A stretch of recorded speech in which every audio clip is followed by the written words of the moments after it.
नमस्कार, करेन्ट न्यूजमा स्वागत छ। म अमृत राज काफले। आजको करेन्ट न्यूजमा हामी नेकपा एमाले विवादका बारेमा केन्द्रित रहेर कार्यक्रम प्रस्तुत गर्दैछौँ। 3.5 वर्ष अघि झन्डै 2/3 बहुमत सहितको सरकारको नेतृत्व गरेको एमाले अध्यक्ष केपी शर्मा ओली अहिले अल्पमतको सरकार चलाउनु पर्ने बाध्यतामा पुगेका छन्। 3 वर्ष अघि अबको 5 दशकसम्म नेपाली काङ्ग्रेसले सत्ताको नेतृत्व नपाउने सार्वजनिक घोषणा गरेका प्रधानमन्त्री ओली नेतृत्वको अहिलेको मन्त्री परिषदमा उनी सहित 5 जना मात्रै रहेका छन्। 3 वर्ष अघि सरकार गठन हुने बेलामा अहिलेको माओवादी केन्द्र र नेकपा एमाले एउटै दल थिए। साथमा सहयोगी दलका रूपमा जनता समाजवादी पार्टी समेत सरकारमा थियो। अध्यक्ष उपेन्द्र यादव नै सरकारमा उपप्रधानमन्त्रीको हैसियतमा सहभागी भएका थिए। तर तत्कालीन स्वास्थ्य मन्त्रीको समेत जिम्मामा रहेका अध्यक्ष यादव भारत भ्रमणमा रहेका बेला उनलाई प्रधानमन्त्री केपी शर्मा ओलीले स्वास्थ्यबाट तानेर कानुन मन्त्री नियुक्त गरेका थिए। त्यसपछि जसपा सरकारबाट बाहिरिने अवस्थाको सिर्जना भयो। तर पनि तत्कालीन नेकपाको एकल बहुमत रहेका कारण सरकार भने बहुमतका आधारमा चलिरहेको थियो। तर नेकपाभित्रको आन्तरिक किचलोका कारण सर्वोच्च अदालतमा पुगेको विवादको फैसला गर्दै अदालतले एकता प्रक्रिया नै अवैध भनिदिएपछि अहिले माओवादी केन्द्र र नेकपा एमाले दुई दल अस्तित्वमा छन्। अहिले नेकपा एमाले भित्र समेत विवादको श्रृङ्खला चलिरहेको छ। यद्यपि विवाद समाधानका लागि एमाले भित्र छलफल भने सुरु भइरहेको छ। एमाले विवाद मिलाउन गठन भएको कार्यदलले फेरि काम सुरु गरेको छ। विवाद समाधान उन्मुख भएको नेताहरूले बताएका छन्। कार्यदलका बीचमा भइरहेको छलफल पछि एमाले अध्यक्ष केपी शर्मा ओली र वरिष्ठ नेता माधव कुमार नेपालका बीचमा लामो समयपछि एक्लै रूपमा बुधबार छलफल भएको छ। एकले अर्कोलाई चर्को आलोचना गरिरहेका बेला भएको दुई नेताका बीचको छलफलले एमाले भित्रको विवाद मत्थर हुन सक्ने सङ्केत समेत देखिएको छ। तर विवाद समाधानका विषयमा ठोस सहमति भइहाल्ने अवस्था भने देखिएको छैन। करेन्ट न्युजको पहिलो खण्डमा एमालेका दुई शीर्ष नेताहरूका बीचमा भएको छलफल बारेको यो विषय हेरौँ।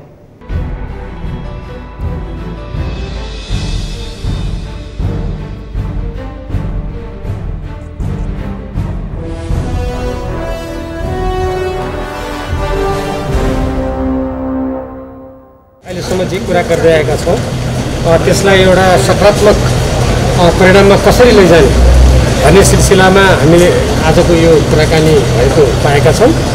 अब फेरि पुनः यस सम्बन्धमा कुराकानी हुनेछ। हाम्रो एउटा लामो समयदेखि विभिन्न समस्यामा अलिक गम्भीर रूपमा कुराकानी गर्नुपर्ने, समस्या समाधानको लागि तदनुकूल कुरालाई पनि गहिराइमा लैजानुपर्ने आवश्यकता हामीले बोध गर्दै आएका छौँ। त्यसै अनुरूप कार्यदलमा पनि हाम्रो छलफल जारी छ। अब आज नेताहरूको बिचमा पनि वार्ता भएको छ। अब यो वार्तापछि फेरि हामीले जुन विषयहरूमा प्रवेश गरेर कुराकानी गर्दै गरेका छौँ भनेपछि आज कुरा गर्नेछौँ र नेताहरूको बिचमा पनि फेरि कुराकानी गर्नेछौँ र यी जति पनि वार्ताहरू हाम्रो भइरहेका छन्, कुराकानी भइरहेछन्, यी चाहिँ यसको उद्देश्य भनेको समस्याहरूलाई समाधान गर्न सहमतिमा पुग्नु।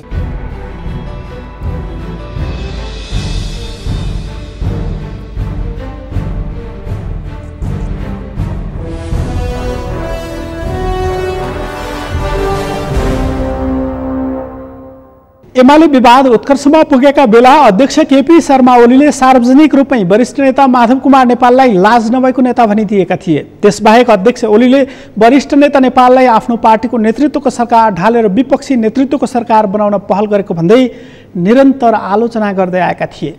अध्यक्ष ओलीले वरिष्ठ नेता नेपाललाई माओवादी केन्द्रका अध्यक्ष प्रचण्डको मामुली कार्यकर्ता भएको टिप्पणी समेत गरेका थिए। नेता नेपालले भने अध्यक्ष ओलीको अभिव्यक्ति रेकर्डमा राख्न आग्रह गरेका थिए। तर उनै अध्यक्ष ओली अहिले आफैले लाज नभएको नेता भनेका वरिष्ठ नेता नेपालसँग छलफलका लागि तयार भएका छन्। नेता नेपालसँग छलफल गर्न मात्र होइन, अध्यक्ष ओली सहमतिका लागि एक कदम पछि समेत हटेको देखिएको छ। सर्वोच्च अदालतमा दायर भएको रिटमा हस्ताक्षर गरेका सांसदहरूलाई हस्ताक्षर फिर्ता नलिए कारबाही गर्ने चेतावनी दिएका अध्यक्ष ओलीले कारबाही गरेनन्, बरु आफैले दिएको अल्टिमेटम सकिने दिनमै विवाद समाधान कार्यदल बिउत्याएर बैठक नै बोलाएका थिए। जुन बैठक लगातार बसिरहेको छ र अहिले एमाले विवाद समाधान हुने अवस्थामा पुगेको भनेर नेताहरूले दाबी गरिरहेका छन्। एमाले विवाद समाधान हुने अवस्था बन्नका लागि माओवादीसँग एकीकरण हुनु पूर्वको अवस्थाको एमालेका सबै कमिटीलाई बिउत्याएर बैठक बोलाउने विषयमा करिब सहमति जुटेको छ। त्यसो गर्दा एमालेको केन्द्रीय कमिटी र स्थायी कमिटीमा अध्यक्ष केपी शर्मा ओली अल्पमतमा पर्ने अवस्था बन्नेछ। तर त्यस्तो अवस्था निर्माण हुन नदिन अध्यक्ष केपी शर्मा ओलीले स्थायी कमिटीमा माओवादी केन्द्रबाट एमाले प्रवेश गरेका नेताहरूलाई मनोनयन गरिसकेका छन्। यस्तोमा कसरी हुन्छ एमाले विवाद समाधान, हेरौँ यो भनाइ।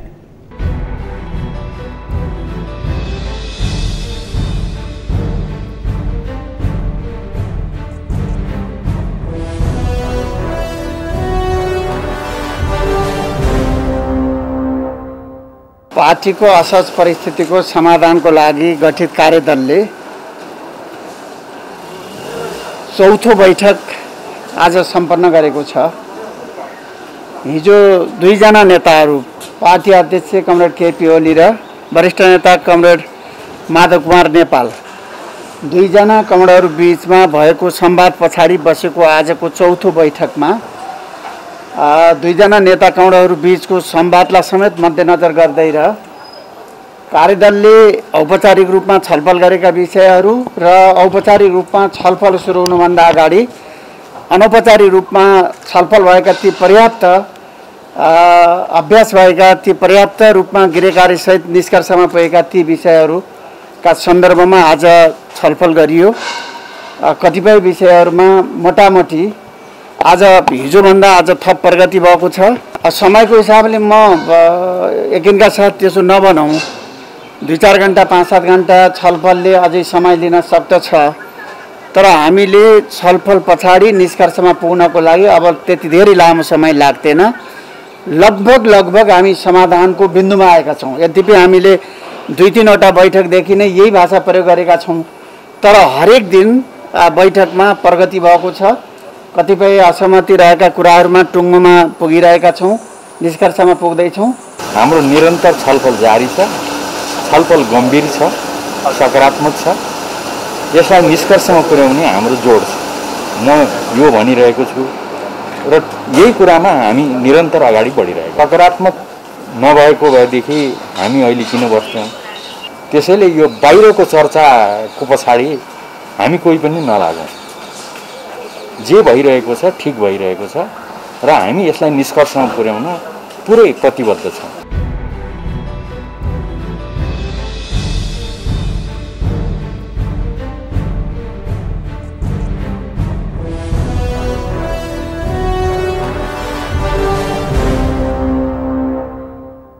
एमाले विवाद बढ्दै गएपछि त्यसकै असरस्वरूप प्रतिनिधि सभा दोस्रो पटक विघटनको अवस्थामा पुगेको छ। प्रधानमन्त्री केपी शर्मा ओलीले विश्वासको मत लिने दिनको संसद बैठकमा वरिष्ठ नेता नेपाल समूहका सांसदहरूले बहिष्कार गरेका थिए। नेता नेपाल समूहका सांसदहरूले प्रतिपक्षमा रहेको काङ्ग्रेस सभापति शेरबहादुर देउवालाई प्रधानमन्त्री बनाउन माग गर्दै हस्ताक्षर गरेर सर्वोच्च अदालतमा रिट दायर समेत गरिसकेका छन्। जुन रिटमाथिको सुनवाई गत सोमबार सकिएको छ, अर्को साता रिटमाथिको फैसला आउने आकलन समेत गरिएको छ। देउवालाई प्रधानमन्त्री बनाउन माग गर्दै नेता नेपाल समूहका सांसदहरूले समेत हस्ताक्षर गरेर राष्ट्रपति समक्ष काङ्ग्रेस सभापति देउवाले प्रधानमन्त्रीका लागि दाबी गरेका थिए। तर राष्ट्रपतिले भने दाबी नपुग्ने भन्दै प्रधानमन्त्री केपी शर्मा ओलीलाई नियुक्त गरेकी थिइन्। त्यसरी नियुक्त हुन साथै प्रधानमन्त्री केपी शर्मा ओलीले गत जेठ 8 गते दोस्रो पटक संसद विघटन गर्ने निर्णय गरेका थिए, जुन निर्णय राष्ट्रपति विद्यादेवी भण्डारीले त्यही दिन राति नै कार्यान्वयन गर्दै संसद विघटन गरिदिएकी थिइन्। अहिले संसद पुनर्स्थापना हुने वा नहुने भन्ने विवाद अदालतमा विचाराधीन अवस्थामा छ। यस्तोमा एमालेका दुई समूहका बीचमा विवाद समाधान गर्ने भन्दै वार्ता फैरहेको छ। करेन्ट न्युजमा केही बेर विश्रामपछि अन्य विषयका साथमा उपस्थित हुनेछु, हेर्दै गर्नुहोला।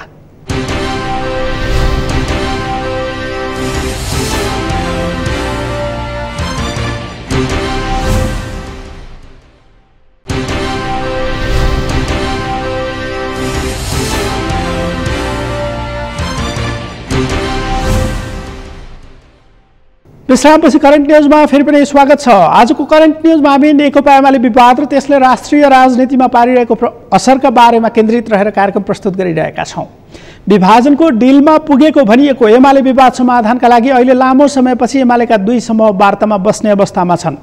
सरकारले संसद विघटन गरिदिएपछि त्यससँगै भङ्ग हुने अवस्थामा पुगेको विवाद समाधान कार्यदल अहिले बिउतिएको मात्रै छैन, त्यसले एमाले विवाद समाधान गर्ने बाटोमा अघि समेत बढेको छ। एमाले विवाद समाधान हुने अवस्थामा पुगेको भनिएको भए पनि त्यसकै विवादका कारण विभाजनको अवस्थामा पुगेको जनता समाजवादी पार्टी भने औपचारिक रूपमा विभाजनको अवस्थामा पुगेको छ। एमाले विवादका कारण संसद विघटन भएपछि सरकारमा सहभागी हुने वा नहुने भन्ने विषयले असमझदारी बढेको जसपाभित्रको महन्त ठाकुर पक्ष सरकारमा सहभागी भएको थियो। जसपाको ठाकुर पक्षका 11 जना नेताहरू ओली नेतृत्वको सरकारमा सहभागी भएका थिए। तर सर्वोच्च अदालतले संसद विघटनपछि चुनावी सरकारको मन्त्री परिषद पटक पटक विस्तार गर्न नमिल्ने आदेश गरेपछि सरकारमा सहभागी भएको 2 सातामै जसपाका मन्त्रीको पद गुमेको थियो। जसपाको एउटा समूह सरकारमा सहभागी भए पनि अर्को समूह भने विपक्षी गठबन्धनमा सहभागी छ। अघिल्लो पटक संसद विघटन हुनुभन्दा पहिला सरकारले राजनीतिक दल विभाजन सजिलो पार्ने अध्यादेश जारी गरेपछि रातारात पार्टी एकीकरणको घोषणा गरेका नेताहरू अहिले भने औपचारिक रूपमा फरक बाटो लाग्ने निर्णय गर्ने तयारीमा छन्।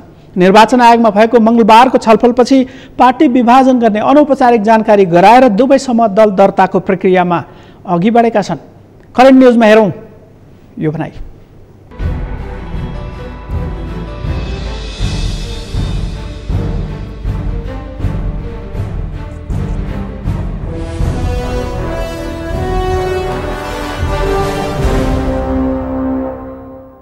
जनता समाजवादी पार्टीको सन्दर्भमा यहाँलाई अवगत नै छ, आपसी सहमतिको प्रक्रियाद्वारा विवाद निरूपण गर्ने प्रयोजनका लागि हिजो दुवै पक्षलाई आयोगमा बोलाइएको थियो।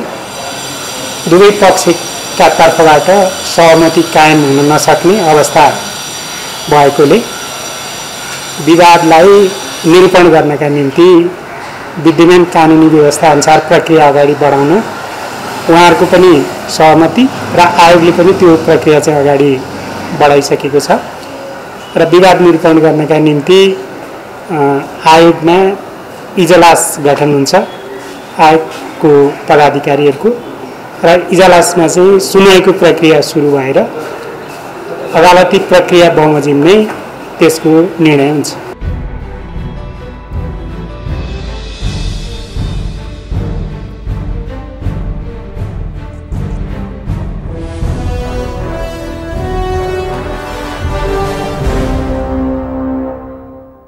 नेकपा विवादको विषय समेत निर्वाचन आयोग पुगेको थियो, तर आयोगले गरेको निर्णयका बारेमा धेरै प्रश्न अहिले समेत उत्तरविहीन अवस्थामा छन्। तत्कालीन नेकपाको प्रचण्ड माधव समूहले पार्टीको आधिकारिकता दावी गर्दै निर्वाचन आयोगमा निवेदन दिएको थियो, तर आयोगले त्यसमाथि औपचारिकताका लागि मात्रै छलफल गराएको तर विवाद समाधान गर्ने वा आधिकारिकता दिने नदिने भन्ने विषयमा मौनता साधेको आरोप अहिले समेत लागिरहेको छ। जसपा समेत यसअघि निर्वाचन आयोग पुगेको थियो, तर आयोगले त्यसमा समेत कुनै निर्णय नदिएर अल्मल्याएको आरोप निर्वाचन आयोगमाथि लागिरहेको छ। निष्पक्ष चुनाव गराउनुपर्ने दायित्व बोकेको निर्वाचन आयोगका बारेमा विपक्षी गठबन्धनका नेताहरूले आरोप लगाउनुपर्ने अवस्था समेत आयोगकै कारण सिर्जना भएको भनेर आलोचना भइरहेको छ।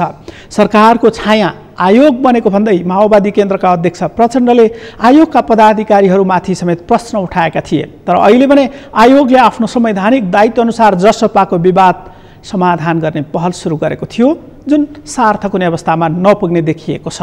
निर्वाचन आयोगमा अहिले एमाले प्रवेश गरेका माओवादी नेताहरू माओवादी केन्द्रको दल दर्ता खारेजी गर्न माग गर्दै निवेदन दर्ता गराइसकेका छन्। माओवादीबाट एमाले प्रवेश गरेका नेताहरूले माओवादी दल खारेज गर्न माग गर्दै आयोगमा निवेदन दिएपछि अब कतै प्रचण्ड दल विहीन हुने अवस्थामा त पुग्दै छैनन् भन्ने बहस समेत सुरु भएको छ।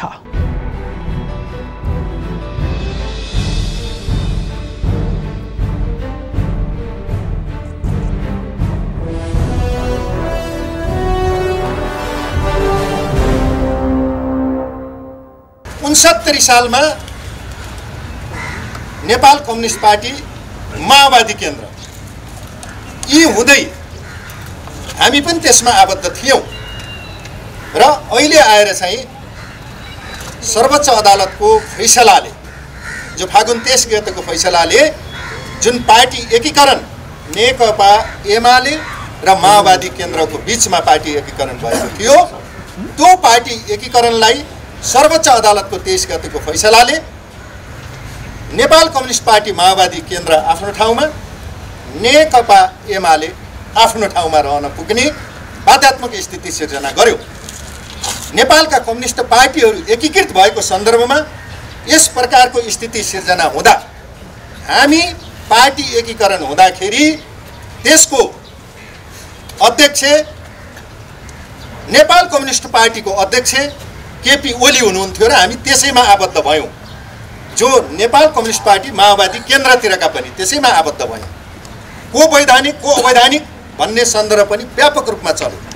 त्यही सिलसिलामा नेपाल कम्युनिस्ट पार्टी माओवादी केन्द्रको तर्फबाट आज कैयौँ सांसदहरूलाई, 4 जना सङ्घीय सांसदहरूलाई र अन्य प्रदेश सांसदहरू 9 जना र स्थानीय निकायमा निर्वाचित भएका 100 जना प्रतिनिधिहरूमाथि कारबाहीको डन्डा चलाइयो। र त्यो कारबाही अवैधानिक छ कि पार्टी नै अवैधानिक छ, पार्टी नै संस्थागत भएको छैन, विधि सम्मत छैन। किन भन्नु होला भने 69 साल माघको 20 देखि 26 गते महाधिवेशन भयो, त्यसपछि पार्टीको महाधिवेशन भएको छैन।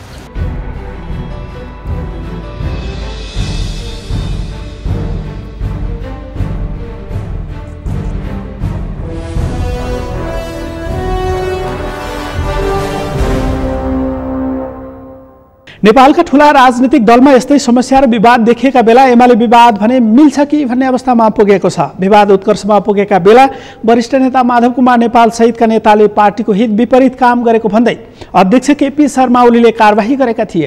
त्यसबाहेक कर्णाली प्रदेश, सुदूरपश्चिम प्रदेशमा पार्टीको निर्णय विपरीत एमाले सांसदहरूले विपक्षी नेतृत्वको सरकारलाई सहयोग गरेपछि विवादमा रहेको एमाले भित्रको विवाद चरम उत्कर्षमा पुगेको थियो। यसअघि पार्टी एकता जोगाउने हो भने 2075 साल जेठ 3 गते अघिको अवस्थामा पार्टीलाई लगेर त्यसै अनुसार बैठक बोलाउन नेता नेपालसम्मले माग गर्दै आएको थियो। तर अध्यक्ष केपी शर्मा ओली भने नेता नेपालसम्मको माग सम्बोधन गर्ने मुडमा देखिएका थिएनन्। अघिल्लो साता भएको एउटा कार्यक्रममा प्रधानमन्त्री समेत रहेका अध्यक्ष केपी शर्मा ओलीले वरिष्ठ नेता माधव कुमार नेपाललाई लाज नभएको नेता भनेका थिए। उनले नेता नेपाललाई गरेको टिप्पणीको आलोचना समेत भएको थियो। तर नेता नेपालले भने अध्यक्ष ओलीले बोलेको भाषाका बारेमा कुनै टिप्पणी नगरेर रेकर्डमा राख्न आग्रह गरेका थिए। अध्यक्ष ओलीको पछिल्लो टिप्पणीलाई नै आधार मान्ने हो भने त एमाले एकता अब सम्भव छैन, तर राजनीतिमा असम्भव केही हुँदैन भन्ने गरिएको अर्थमा भने एमाले एक हुन सक्ने समेत देखिएको छ। हवस् त, करेन्ट न्युजको आजको समय सकियो। भोलि फरक विषयका साथमा उपस्थित हुने नै छौँ। नेपालको पहिलो न्युज च्यानल सगरमाथा टेलिभिजन हेर्दै गर्नुहोला। म अमृतराज काफ्ले बिदा हुन्छु। नमस्कार।